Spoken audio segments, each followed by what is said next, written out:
Video murid sekolah dasar yang harus menyeberangi sungai yang sedang dilanda banjir untuk menuju sekolah viral di media sosial. Siswa SD ini nekat menerjang sungai karena belum adanya jembatan penyeberangan di daerah tersebut.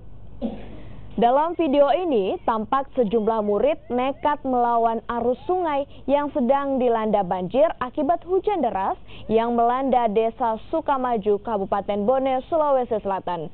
Dengan memakai seragam sekolah, murid-murid ini menyeberang bergantian dibantu warga sekitar. Sebagian murid perempuan pun diseberangkan menggunakan alat bantu pelampung yang terbuat dari batang pohon pisang. Aktivitas menyeberangi sungai seperti ini dilakoni murid SD 193 Jenna, Desa Sukamaju Sinjai, karena belum ada sarana jembatan yang menghubungkan kampung mereka dengan sekolahnya. Video ini pun telah viral di media sosial dan telah ditonton 95.000 pengguna Facebook.